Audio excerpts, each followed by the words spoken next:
Well, for many of us on Facebook and Twitter, there are new ways to communicate. And much like when we were kids, we had to learn proper etiquette, right? So what are those do's and don'ts of social media? Do you know some? Maybe you know some, but not all. Desiree Ford, the owner of Pink Media, is here to share some of them with us. And I know that a lot of people, they have learned the hard way. Yes, very, very hard way.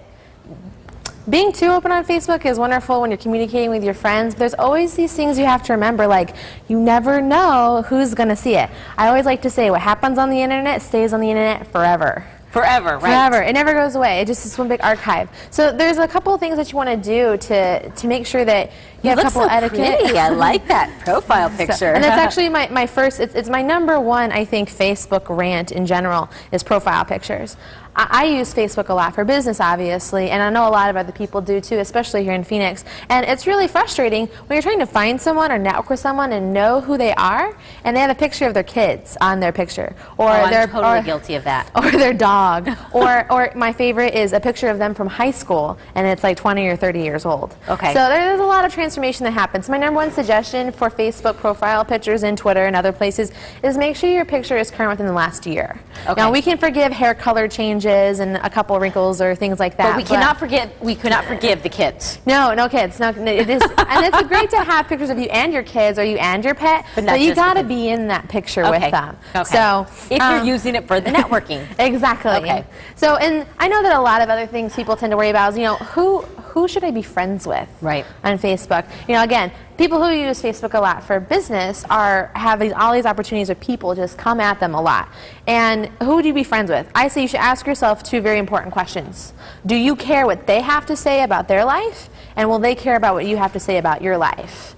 I tend to use Facebook, and I overshare. I'm a big overshare. You will always see where I'm at, what I'm doing, what's on my mind, and you have to ask yourself, would I care if someone else was doing that as well? Okay. If the answer is no to that, don't be friends with them. And the most polite thing to do, especially in a business situation, is to redirect them to your Facebook fan page. Okay. And if you do care about them and want to get to know them better, definitely accept that friend request and build that relationship. Do you suggest that if we have different levels of networking, like just friends and then maybe a business? I say if we've met through business, let's start by being business friends first through that fan page. So you do recommend a couple different types of accounts? Yeah, you want to have a fan page for your business and then the personal page for I'll show you Pink Media's for business. So if you ever want to know more about Pink Media, this is where you would come to learn about what we do with business. Whatever this isn't liked it. Go ahead. Feel free. Feel free. Okay. Take the like. I'll take the like. Okay, there we go. All right. So, now we like you. Yes. So there's just a lot that goes into it. You got to make sure that you're doing that. What are the no-nos of what we should and shouldn't be saying on TV? Not on TV. On Facebook. I'm still not awake. It's essentially actually kind of the same thing. I have this motto: if I wouldn't want my mother to see it, I shouldn't be saying it. Okay. And it's sort of the mentality when we're growing up, but it's the same with Facebook. You shouldn't be swearing. You shouldn't be saying bad things about your boss, about your friends, about your family, about your job.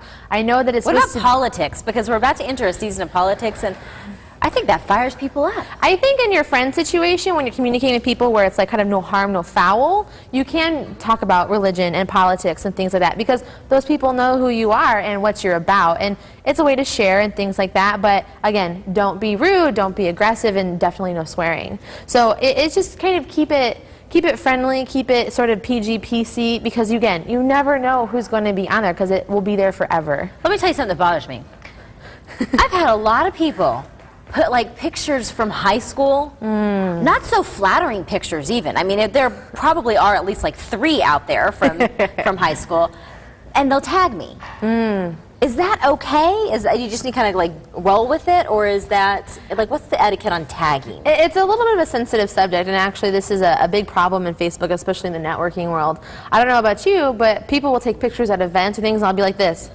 Right. And it's not very flattering on me, or they get my back. Like or it just, when we take pictures of ourselves, we want to make sure we're ready and smiling and, that our shoulders are down and things like that. So I say the best, least confrontational way to do it is to let people tag themselves, but maybe send them a message in Facebook or Twitter that this picture is available if they want to see it, and if they like it, they can tag themselves in that tag picture. people. Yeah, and you can also run into fuzzy things when it comes to people's kids. You know, if you have a picture of like a scene and you want to tag people in it, just don't do it. Yeah, I was in a swimsuit in high school, and it ended up getting tagged. Yeah, and it's, what is that? And that's one of the things. It's really inappropriate. You know, people go out drinking, we socialize. It's not very professional, not the image we want to portray of us kind of immortalized in social media with us holding a glass of wine or in a swimsuit or from high school or college and things like that. Are the rules of engagement with the P's and the Q's basically, are they the same for Twitter?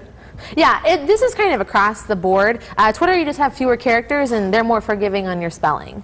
So that's where I should be then. I should have been there a long time ago. It's just 140 characters. You know, overall, the P's and Q's with social media is just be a good social citizen. You know, you want to make sure that you're sharing really good information, that you're not being rude, you're very even with like asking questions and getting information you need. And my biggest one is share. Share wonderful businesses and experiences and services and stuff that you find, and include a link to their website or their social media so other people can experience it and be a part of it as well. I like that song that you were thinking of the other day. You shared that with me. I share everything. I appreciate it. I do. We'll see you next time, Desiree.